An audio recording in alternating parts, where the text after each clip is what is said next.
Bendito Deus, Pai querido, Pai santo que estás nos céus, nós te louvamos. Obrigado, meu Senhor, por mais um dia. Obrigado, meu Senhor, pela renovação da nossa oportunidade de estar na emissora, de te louvar, de bendizer o teu nome, Senhor, de partilhar a tua palavra santa com os nossos irmãos. Querido Senhor, obrigado pela vida, obrigado pela salvação, pela comunhão em Cristo Jesus. Obrigado, meu Senhor, pela comunhão com a tua igreja, obrigado pelos nossos amados irmãos, obrigado pelos meus amigos e alunos, os meus ex-alunos, meu Senhor. Obrigado pelos ministros do Evangelho, Senhor, que eu pude ajudar, que eu pude nomear. Ó Senhor, obrigado, Senhor, pelos meus filhos na graça. Deus fiel, Deus misericordioso, Deus bondoso, guarda a tua igreja, guarda, Senhor, a minha igreja atual, meu pastor, toma em tuas santas mãos as nossas vidas, ó Deus, toma o primeiro lugar nos nossos corações. Pai Santo, Senhor da Glória, ouve a nossa petição. Em o nome santo de Jesus Cristo, nós te pedimos e te agradecemos. Amém. Saudamos a todos com a paz de nosso Senhor Jesus Cristo. Voltamos para apresentar o programa A Voz da Igreja, programa da Escola Teológica União e Crescimento, a Unicresce. O nosso desejo é comunicar a palavra de Deus. Temos feito isto desde o começo da nossa vida em Cristo, há 56 anos, e temos, digamos, melhorado ainda o nosso conteúdo após criarmos a Escola Teológica União e Crescimento, a Unicresce, em 1988.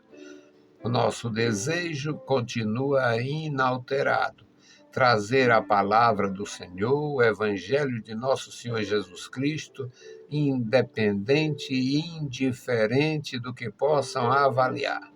Não reconhecemos nenhuma autoridade que possa mudar a palavra de Deus, a verdade de Deus, o trato de Deus com o homem. Não reconhecemos quem possa alterar o trato de Deus com os justos e nem com os injustos. Portanto, a palavra de Deus em nossas mãos. Nosso texto hoje, meus amados, Evangelho de Marcos, capítulo 6. O Evangelho de Marcos é o menor dos 4 evangelhos. Mateus tem 28 capítulos e o Marcos tem 16. É bem resumido, são resumidas as mensagens de Marcos, mas são muito profundas e nós vamos ver a profundidade. Vamos ler e entender no capítulo 6, versículos de 1 a 12. Então vamos à leitura. Então partiu Jesus dali e foi para a sua terra natal, na companhia dos seus discípulos. Com a chegada do sábado, começou a ensinar na sinagoga local. E muitos dos que o escutavam ficavam admirados e exclamavam: de onde lhe vem tudo isto? E que sabedoria é esta que lhe foi outorgada? Não é este o carpinteiro, filho de Maria, e irmão de Tiago, José, Judas e Simão? E não convivem conosco suas irmãs? E ficaram escandalizados por causa dele. Contudo, Jesus lhes afirmou: somente em sua própria terra, junto aos seus parentes e em sua própria casa, é que o profeta não é devidamente honrado. E por isso não podia realizar ali nenhum milagre, com exceção alguns doentes que impôs as mãos e foram curados.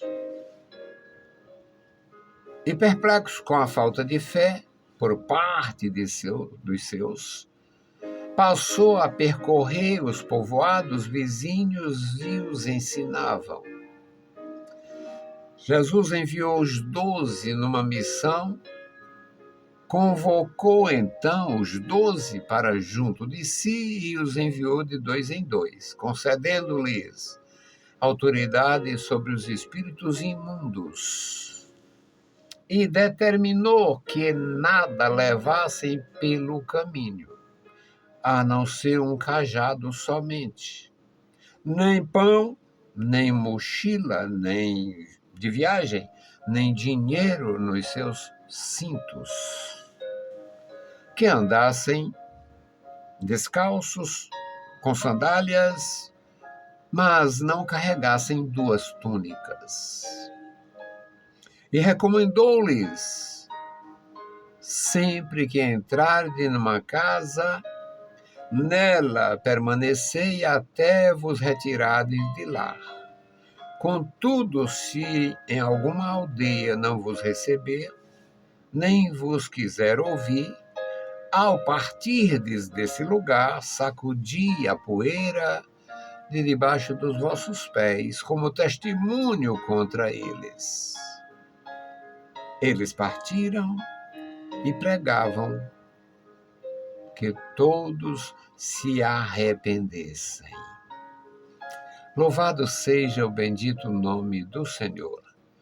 Querido Deus, Pai Santo que estás nos céus, nós lemos a Tua palavra, pedimos a Tua graça e agora, Senhor, fala conosco, fala com os nossos ouvintes, fala com os nossos amigos, os nossos irmãos, abençoa os que terão contatos com as nossas publicações, guarda a Tua igreja na cidade e no campo. Manifesta o Teu poder, Senhor, salva almas para o Teu reino, faz frutificar e brotar esta semente santa que é a Tua palavra. Que outros possam, Senhor, ouvir a Tua voz, se render aos Teus pés e Te amar eternamente. Em nome de Jesus Cristo te pedimos. Amém.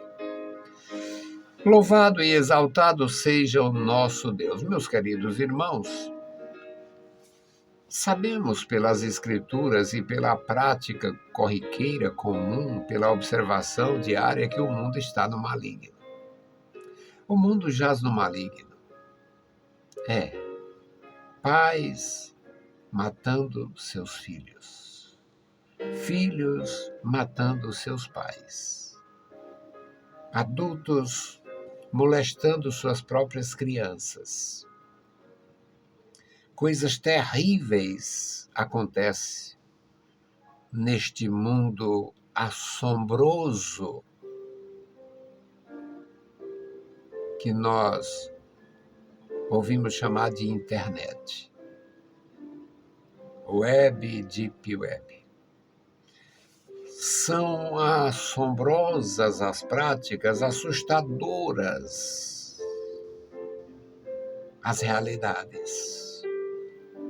A razão disto é que o mundo está no maligno. O mundo jaz no maligno. Autoridades defendendo drogas. Nossa própria nação está aí às voltas com as autoridades que defendem uso de drogas. Qual a finalidade de uma corte, uma autoridade, ou a maioria deles, estarem afinados com a droga, com o ópio, Qual a finalidade? A finalidade é corrupção. Não existe outra maneira de ver, nem de ler, nem de analisar, que autoridades federais defendam o tráfico, o traficante e o usuário de drogas por amor. Não é amor. Não é respeito e nem tão pouca atenção, porque ele não pode pagar advogado, não pode se defender. Não, é malignidade. E por que isso acontece? Porque o mundo está no maligno. A autoridade está no maligno. A autoridade é pervertida no seu interior, é perversa na sua função, é perversa na sua intenção. Jamais uma autoridade defenderia o que destrói a vida individual do sujeito e a vida familiar sem a malignidade do monstro que as escrituras identificam como Satanás. O mundo jaz no maligno. E nós temos a palavra de Deus. Temos a palavra da vida. Temos a autorização de Jesus.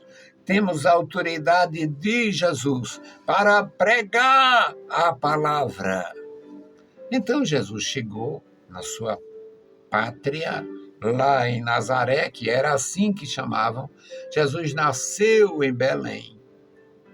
Passou ali 2 anos e pouco.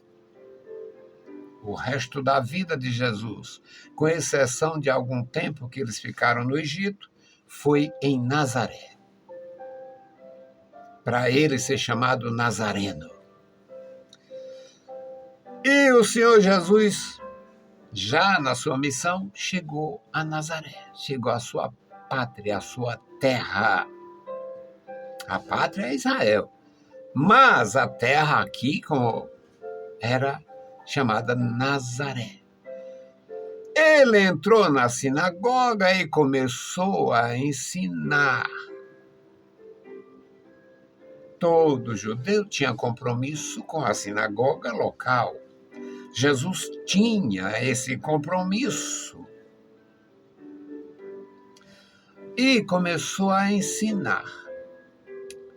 E à medida que ele ensinava, o povo ia se admirando. As pessoas se admiravam com o ensino de Jesus, com a simplicidade e, ao mesmo tempo, profundidade. Simplicidade porque todos podiam entender, e profundidade porque fariseus não faziam aquilo. Então se admiraram e perguntaram: de onde vem tudo isto? Que sabedoria é esta que ele recebeu? Não é o carpinteiro? É muito provável que José já tivesse morrido, porque José não é mencionado no texto. Não é este o carpinteiro, filho de Maria? Todo mundo conhecia a mãe de Jesus. Nunca foi rainha, nunca foi nada diferente de uma mãe judia, cheia da graça de Deus, cumprindo a vontade de Deus numa missão que lhe foi pesadíssima. Não é este o filho de Maria, irmão de Tiago, José, Judas e Simão? E não convivem conosco suas irmãs? E se escandalizavam por causa de Jesus.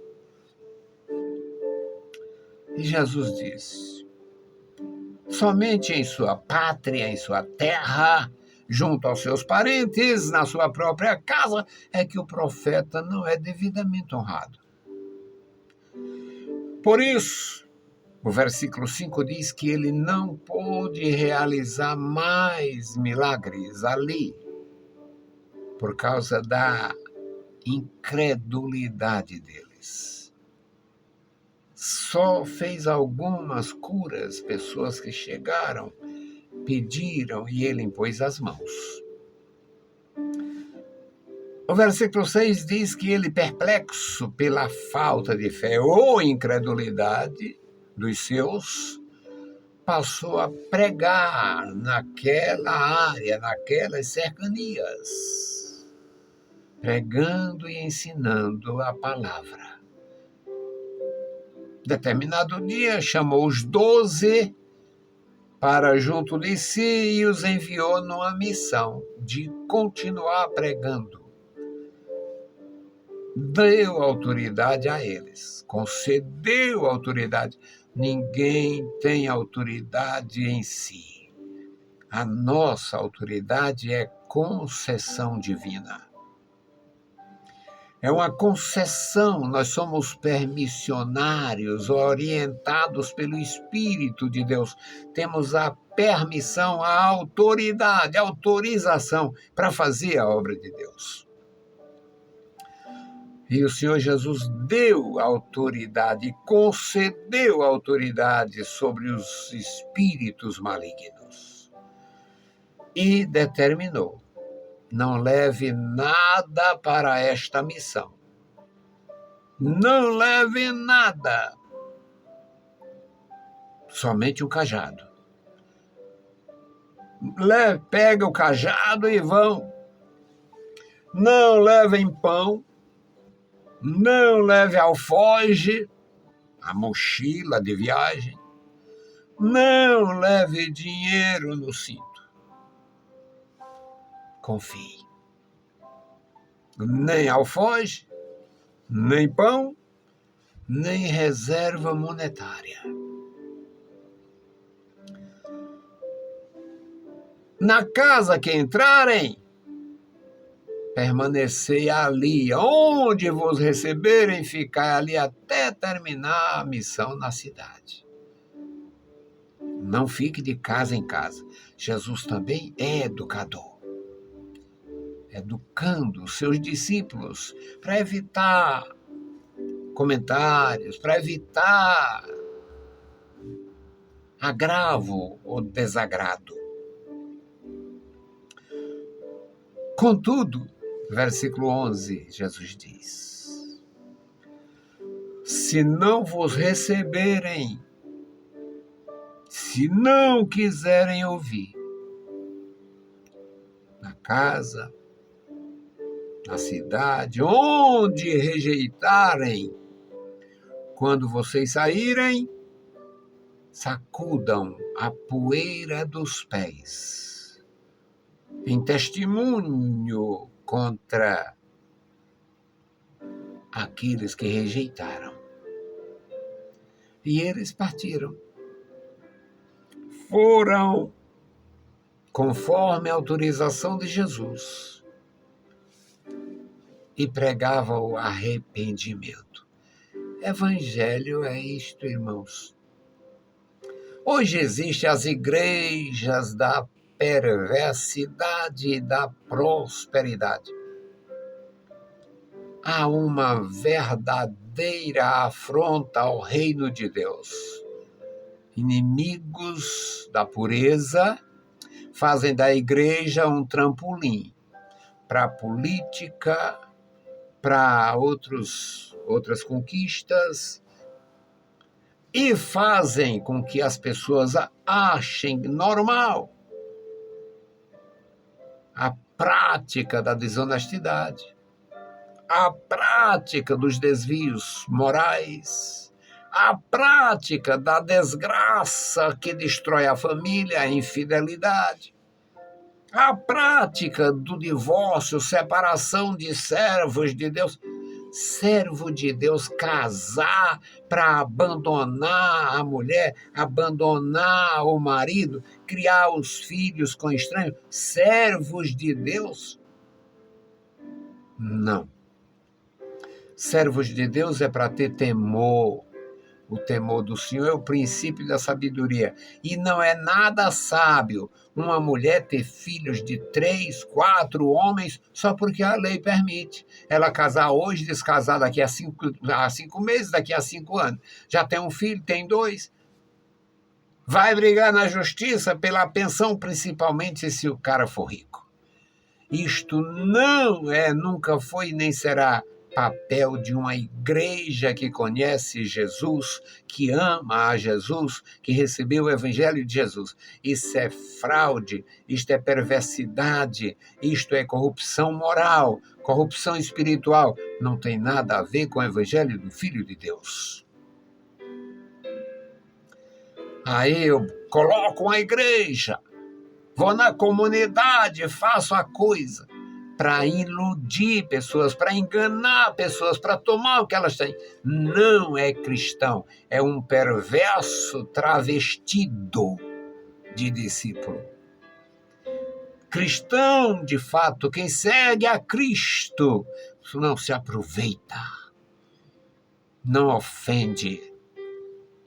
O senhor está ofendendo. Se é esse tipo de ofensa, eu vou ofender até sangrar. Se a verdade ofende, podem se ofender. Mas a verdadeira ofensa é iludir, é enganar, é oferecer ou prometer o que não pode cumprir, não pode fazer, o que não pode nem mesmo confirmar se é verdade ou não. Então Jesus enviou os seus discípulos para pregar o Evangelho, arrependimento, seguir a Cristo, novo nascimento, busca espiritual e não humana, desejo espiritual, compromisso com o Filho de Deus e não projeto humano de realização, fazendo da igreja trampolim profissional ou político. Isto é perversidade aqui, foi perversidade no passado, será perversidade no futuro e vai gerar um processo no juízo.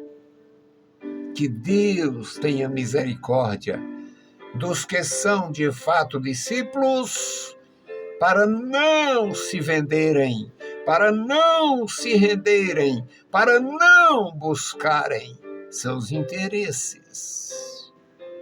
Porque nesta orientação de Jesus Cristo, só tinha autorização para levar o cajado. O cajado. O cajado tem autoridade. O cajado tem compassividade. O cajado tem a graça. A tua vara e o teu cajado me consola, dizia o salmista há 3.000 anos. No cajado existe comunhão. Com o cajado existe missão. Que Deus abençoe os meus irmãos, cada ouvinte, cada amigo e os nossos ajudadores e os nossos amigos nas redes sociais, os que venham ter contato com as nossas publicações, que sejam iluminados pelo Espírito Divino para receber a palavra sem ilusões. Jesus é verdade. Jesus é pureza, Jesus é grandeza, Jesus é vida. Receba a vida de Jesus Cristo, seja uma bênção. Receba a vida que há no Filho de Deus e seja abençoado eternamente. Vamos fazer a oração pelo memorial. Este memorial, quantos nomes, quantas famílias, quantos dos meus amados irmãos já foram para casa. Mas eles têm suas famílias na terra. Vamos orar por cada família, por cada irmão. Querido Deus, Pai Santo, Pai bondoso que está nos mais altos céus, nós estamos em Tua presença. Oh, Deus bendito, e agora, Senhor, suplicamos a Ti pela igreja, guarda a Tua igreja na capital, no interior, no sítio, guarda a Tua igreja, Senhor, na serra, guarda a Tua igreja, Senhor, guarda os meus irmãos, Guarda os jovens ministros, guarda os ministros maduros, ministros experimentados. Ó Senhor, socorre os ministros sofridos, ministros enfermos, ministros feridos. Socorre, tenha compaixão da tua igreja. E agora, Pai, este memorial da oração, aqui nas minhas mãos, o peso de nomes, homens, mulheres, famílias inteiras, o peso dos que estão sofrendo. Ó Deus bendito, tu conheces a natureza e o estado das tuas ovelhas. Socorre, ó Deus, os meus irmãos. Dá graça, Senhor, a cada um, cada vida, cada família. Toma, Senhor, em tuas poderosas mãos, assim como eu sustento com as minhas fracas mãos este memorial. Sustento, ó Deus, com a tua mão potente cada indivíduo no teu reino. Em nome de Jesus Cristo te pedimos. Amém. Meus queridos irmãos, a paz do Senhor. Se o Senhor permitir, a gente volta. Deus os abençoe. Leiam a Bíblia Sagrada e a graça de nosso Salvador repouse sobre vós. Amém.